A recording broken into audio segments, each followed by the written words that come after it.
আসসালামু আলাইকুম, সবাইকে স্বাগতম আমার সোল অ্যান্ড স্পাইসি রান্নাঘরে। আমি আজকে আপনাদেরকে দেখাবো ডিমের অমলেট ভুনা।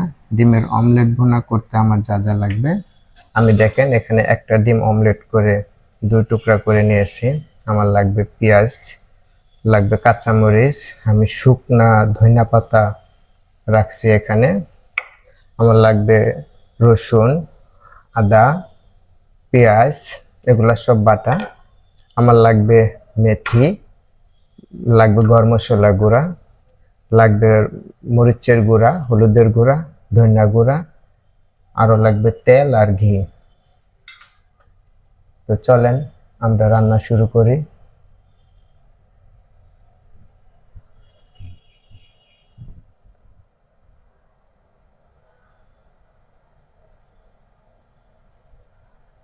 আমি এখন কড়াইতে দিয়ে দিব 1 টেবিল চামচ পরিমাণে ঘি,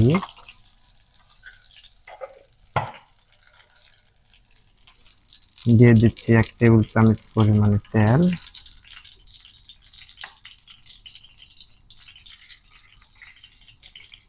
এটাতে দিয়ে দেব আমি পেঁয়াজগুলা, দিয়ে দিচ্ছি 1/2 চা চামচ মেথি। এখন আমি এটাকে একটু ফ্রাই করব। দেখেন দেখেন আমার পেঁয়াজটা প্রায় ব্রাউন হয়ে আসছে।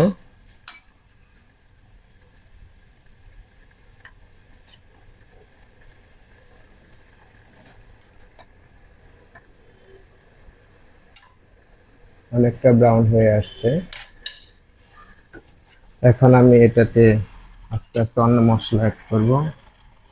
এখানে দিয়ে দিচ্ছি আমি 1/2 চা চামচ পরিমাণে আদা বাটা, দিয়ে দিচ্ছি 1 চা চামচ পরিমাণে রসুন বাটা, দিয়ে দিচ্ছি 1 চা চামচ পরিমাণে পেঁয়াজ বাটা।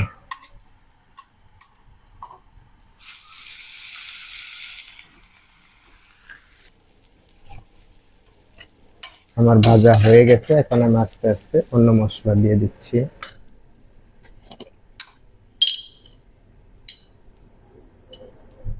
দিয়ে দিচ্ছি 1/2 চা চামচ পরিমাণে মরিচের গুঁড়া, দিয়ে দিচ্ছি 1/4 চা চামচ পরিমাণে ধনিয়া গুঁড়া, দিয়ে দিচ্ছি 1/4 চা চামচ পরিমাণে হলুদের গুঁড়া, দিয়ে দিচ্ছি 1/4 চা চামচ পরিমাণে গরম মশলার গুঁড়া,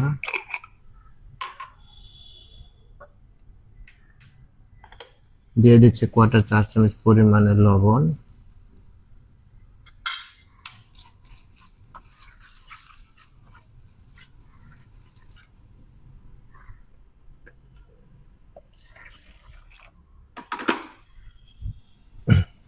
এখন আমি মশলাটা একটু একটু পানি দিয়ে ভুনবো।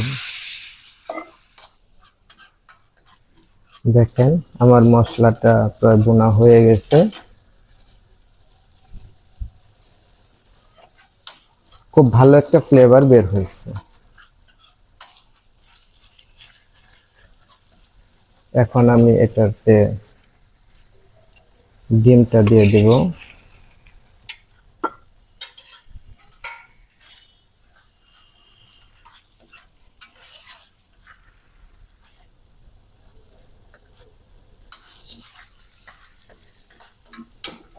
দিয়ে দেব একটু গরম পানি।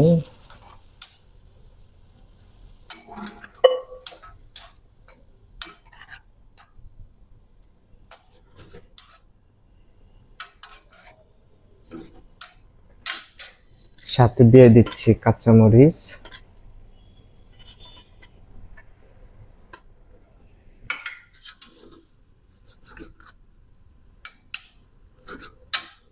এখন একটু কভার করে 2 মিনিট রান্না করব।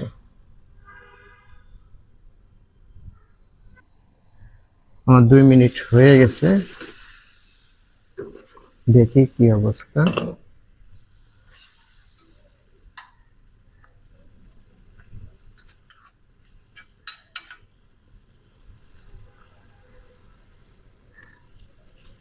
হুম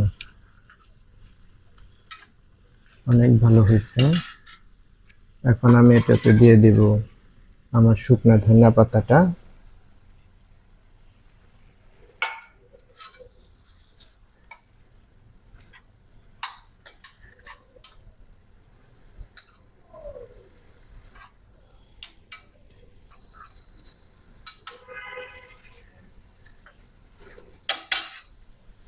এটা আমি এখন আর 1 মিনিট দমে রাখবো। দেখি আমার ডিম ভুনাটা, আমার ডিম অমলেট ভুনাটা হয়ে গেছে। আমার রান্না যদি আপনাদের ভালো লেগে থাকে তাহলে একটা লাইক, একটা কমেন্ট, একটা শেয়ার দিবেন। অবশ্যই বাসায় ট্রাই করবেন আমার রান্নাটা, আর কমেন্টে জানাবেন এটা কেমন হয়েছে খেতে। চলেন এখন সার্ভ করি।